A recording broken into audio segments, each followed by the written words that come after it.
এই মরশুমে আমি শুরু থেকেই মোহনবাগানের একটা ইস্যু নিয়ে ডিসকাস করেছি। তোমরা প্রায় অনেকেই এই ইস্যুটা নিয়ে সহমত জানিয়েছো আমার সাথে, যে মোহনবাগান এমন একটা ম্যানেজমেন্ট যে প্রত্যেকটা পজিশনের জন্য ভাই দুটো এমন প্লেয়ারকে রেখে দিয়েছে যারা একে অপরের থেকে বেটার হওয়ার লড়াইতে নামে মাঠে এবং নিজেদেরকে প্রুভ করে। ফাইনালের ম্যাচে যেখানে গোটা সিজন আশিক কুরুনিয়ান একটা চোট নিয়ে সাফার করেছে, তার আগের সিজনে আশিক কুরুনিয়ার চোটে ছিল এবং এই সিজনে চোট থেকে ফেরার পর পুরোপুরি ম্যাচ ফিট হতে পারছেন না, পুরোপুরি গেম টাইম তিনি খেলতে পারছেন না। বাট ফাইনাল ম্যাচে এসে লিস্টন যখন ফাইনাল থার্ডে গিয়ে ব্যর্থ হচ্ছে, ঠিক ফাইনাল ম্যাচে ফাইনাল থার্ডে আশিক কুরুনিয়ান চূড়ান্ত সফল। তিনি দেখিয়ে দিয়েছেন তার স্পিড, তার ড্রিবল কিভাবে বক্সে ঢুকে বারবার আতঙ্ক তৈরি করতে হয়। বাট এইরকম মোহনবাগানের কিন্তু রাইট উইংটা অপশানের অভাব দেখা যাচ্ছে।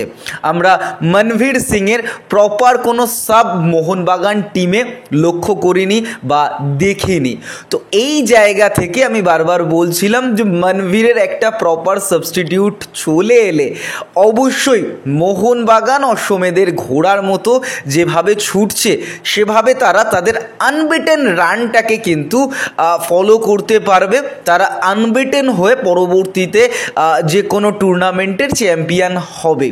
তো এরকম জায়গায় কিন্তু নাম ভাসতে শুরু করে দিয়েছে পার্থিব গগৈয়ের। হ্যাঁ, অবশ্যই ট্রান্সফার মার্কেটে এই সময় প্লেয়ারদের ক্লাবগুলোর র্যাডারে আসা এবং তাদের সঙ্গে ডিসকাশন যে হচ্ছে সেরকম আপডেটগুলো বেরিয়ে আসে, আর সেখানে আমরা প্লেয়ার সম্পর্কে তাদের যে প্লেয়ারের যে স্ট্যাটস রয়েছে গোটা মরশুমের বা বিগত দিনে সে কোথা থেকে উঠে এসছে, কী তার পারফরমেন্স ছিল, পুরোটা নিয়ে আমরা ভিডিওতে ডিসকাস করে থাকি। তাই অবশ্যই যারা ফুটবল নিয়ে জানতে আগ্রহী, ইন্ডিয়ান ফুটবল সার্কিটে কি ঘটছে, কি ট্রান্সফার আপডেট, কি র্যাডারে রয়েছে কোন ফুটবলার, তাদের স্ট্যাটস নিয়ে ডিসকাশনের জন্য অবশ্যই আমাদেরকে ফলো করো। আর এই ভিডিওগুলো যাতে আরও মানুষের কাছে পৌঁছায় তার জন্য অবশ্যই ভিডিওটা লাইক করে দিও।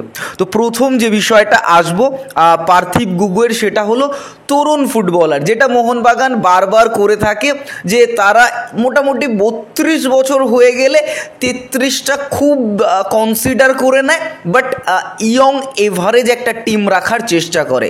সেখানে অবশ্যই পার্থিব গগৈ কিন্তু মোহনবাগানের জন্য দুর্দান্ত একটা অপশান। আমরা এই পার্থিব গগৈকে দেখেছি, সবথেকে বেশি ভালো লাগে তার স্পিড এবং দূর থেকে লং রেঞ্জার, যেটা 3 কাঠির মধ্যে রাখতে পারে এবং সেখান থেকে কিন্তু গোল আছে পার্থিব গগৈয়ের। এই পার্থিব গগৈ মাত্র 22 বছর বয়সী, রাইট উইঙ্গার হলেও সেন্টার ফরওয়ার্ড হিসাবে কিন্তু মোহনবাগানের জন্য খেলে দিতে পারবে। সেখানে মোহনবাগান ডবল স্ট্রাইকারে গেলে একজন বিদেশির সাথে পার্থিব গগৈ একটা ভালো অপশান। অন্যদিকে দাঁড়িয়ে নর্থ ইস্ট ইউনাইটেডে এই ফুটবলার মে 31, 2027 অবধি চুক্তিবদ্ধ আছেন।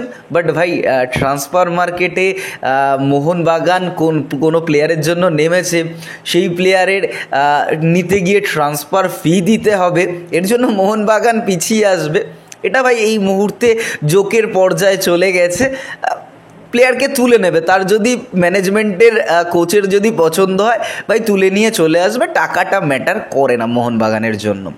অন্যদিকে দাঁড়িয়ে এই সিজনে এই তরুণ প্রতিভাবান ফুটবলারের 21টা অ্যাপিয়ারেন্সে 2টো গোল, 3টে অ্যাসিস্ট, অর্থাৎ 5টা গোল কন্ট্রিবিউশন রয়েছে।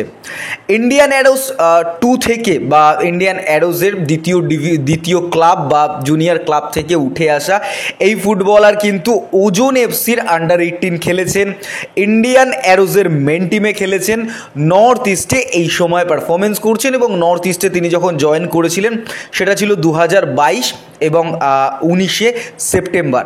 তারপর থেকে কন্টিনিউয়াস পারফরমেন্স দিয়ে যাচ্ছেন এই তরুণ উইঙ্গার এবং মনভীর সিংয়ের প্রপার রিপ্লেসমেন্ট।